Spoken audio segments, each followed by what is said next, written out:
Hi, I'm Ana Cahill, and welcome to It's News to Me. Emotions have been running wild with the shifting economy. We talked to Craig Fultos about how his friends deal with this situation. Over to you, Craig. We're on another exciting adventure of It's News to Me, and I'm Craig Fultos, and we're down here at Fultos Tonsorial Parlor. And with me is my friend Brian Rooney from Prairie Psychotherapy, and my friend Nick from A.G. Edwards, and to Edward Jones, sorry about that. And we are having, this is October 16th, the day of reckoning with the government. And so we'd like to discuss financially what you could or couldn't do, and mentally what you might want to do to save yourself from the insanity of all this stuff that's going on right now with the federal government. So Brian, what have you got for words of wisdom here? Well, in addition to what Nick might have to say about gathering, and using good information, I think it's important to stay focused on what do I want, what can I do, and it's going to work out okay if I keep the information I have and use it properly. It's real easy when something like money starts getting shaky to get into a, oh my God, what's going to happen? Ain't it awful? And that's a trap. So the more you can trust it's going to work out, and that you get good information from people like Nick and others, that's sort of the key to managing that. And Nicholas, what might you say to this young lad?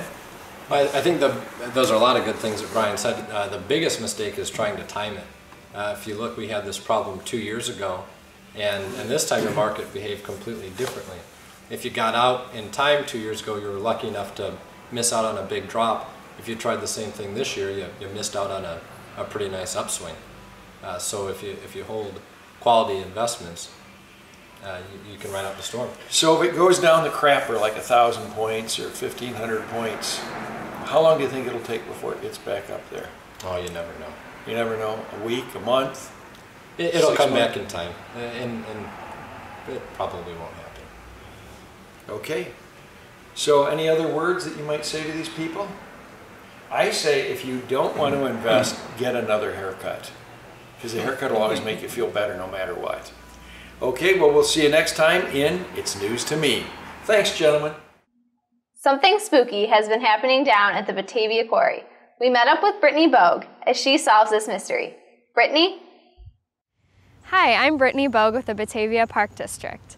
Swimming season has ended, but that doesn't mean all is quiet at the quarry. Face your fears and experience all the nightmares that await you. Join us on October 18th, 19th, 25th, and 26th from 7 to 10 p.m. Admission is $8, and this event is not suitable for kids 10 and under. There will be concessions from Nate Dogs as well as hot chocolate available. If you or someone you know is interested in helping out at the 4th Annual Haunted Quarry, please contact Kristen at 630-406-5282. This is a great opportunity for service groups or a service project. Hope to see you there. As the school district continues to practice their motto of always learning, always growing, we checked in with Angie and Laura about the Instructional Coaching Project. Take it away, ladies. Hi, I'm Angie Sutherland, and I'm the District Instructional Technologist and Support Person for the Instructional Coaches. I'm Laura Foote. I'm an Instructional Coach at Rotolo Middle School. We're here to talk to you today about instructional coaching in the district.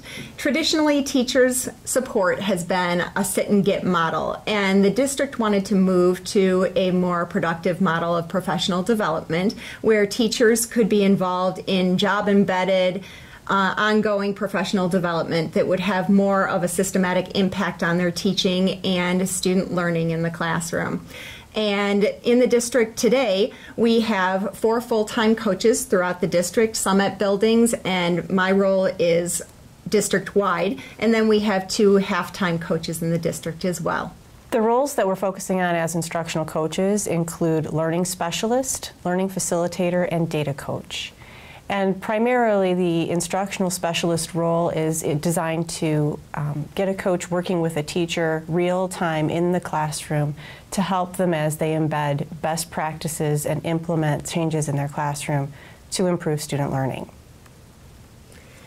Our support for coaches comes in many different ways. Since they are somewhat isolated in different buildings throughout the district, we often come together for monthly support meetings and trainings, as well as bring in experts in the field of instructional coaching. And also then I'm kind of a liaison throughout the district where we can provide feedback and support for coaches on an ongoing basis.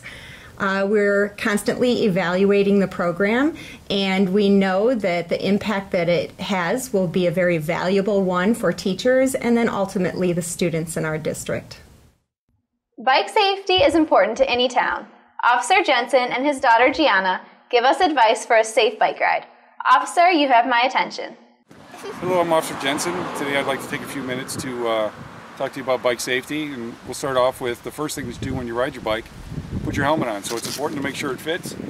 Like Gianna here, you want it to be 1 to 2 fingers above your eyebrows, and then you want the Y straps to come just below the ears here. You'll want the chin strap to have 1 or 2 fingers underneath. You want it to be snug, but you don't want it so tight that you can't talk. So Gianna here did a really good job. Oh, breathe.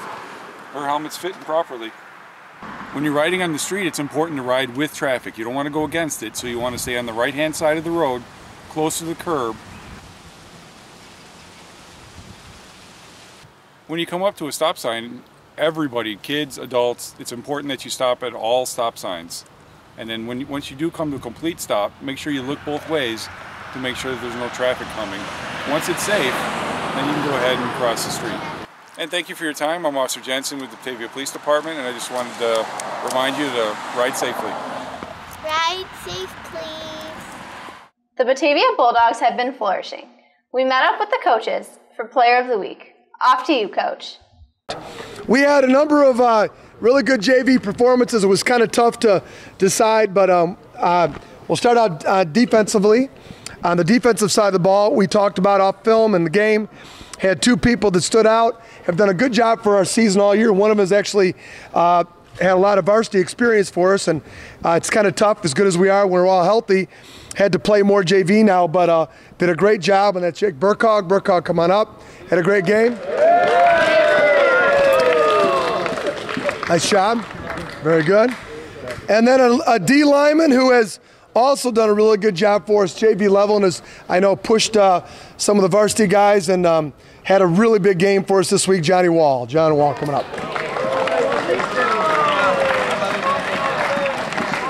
Come on up, Wall. All right, and then JV offense this week. First, I think a couple guys are duplicating. We have a first-time winner. Had a lot of big catches for us. Scored a touchdown on a back shoulder fade route. It's outstanding. Very tough and did a good job blocking. Alec Berry, come on up. Good job, Barry.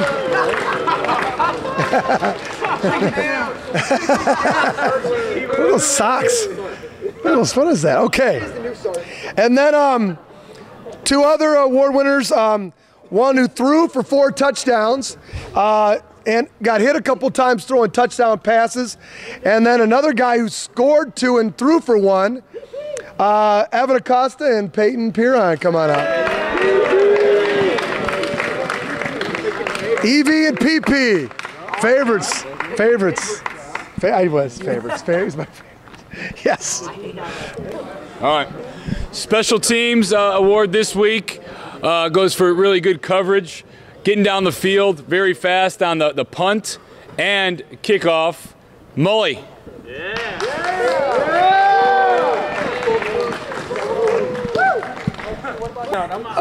In the last 4 games, guys, we've given up 4 scores defensively.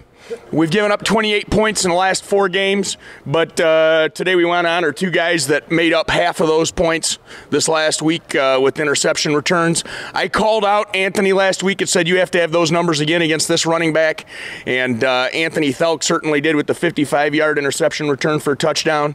And then another young gentleman didn't have a great game.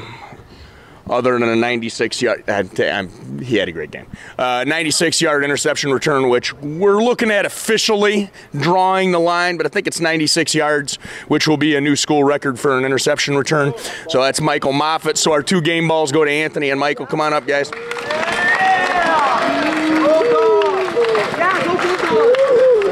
That's a big goal of ours to score, so we got to keep trying to do that. Guys, we've been talking about this for over a month.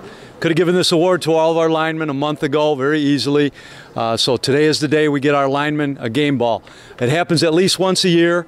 You guys all know, we've talked about it before, it's the most unselfish group of guys in all the sports. 7-on-7s are meaningless without linemen. We can't perform in our passing game in a real game without those guys. Running game is worthless without linemen. You guys all know that. We wouldn't have an offensive team. All the statistics don't happen without our linemen. And mentioning that, of course, Coach Cole has been a big part of our staff as a volunteer. I want to recognize Coach Sims here too as well, working with you young guys, because without their efforts, guys, we're not as good either. So we're very fortunate to have those men with us. Coach, I don't know if there's anything else you'd like to say about the linemen, but then I'll have you bring them up, okay? Sure. I just wanted to say to you guys, thanks for everything that you've been doing for us, but basically mostly important, making this the invisible war, making it a visible war, because it's apparent right here that we got, got it going with you guys.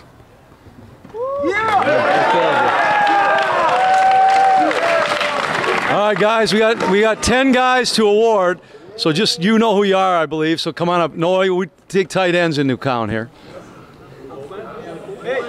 No, fullbacks, no. They're a dime a dozen. Who else we got? Come on. Come on. Yeah, offense. Yeah, offense. Where's Tuz? Tuz, you're part of this group. Where's Tuz? Tuz, be up here. Let's go. Okay, Coach. That's beautiful. All right, we got Mr. Mitchell Cruz. Max. Thank you. What's your name again? Jack. Jackson. Cotton. Gamble. LaFrage. Thank you. Tater. What's your name again? Just kidding. McKeon. Tuz. And Outfit. Huh? No, sorry. It's just the guys that make everything happen. Stay up here. Austin, we'll show you guys the BATV. Hey guys, seriously, offensive line cheer for these guys.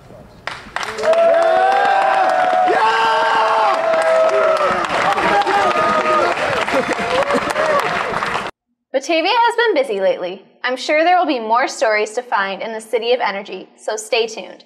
And remember to check out BATV on Facebook and online at www.mybatv.com. I'm Ana Cahill, and that's News to Me.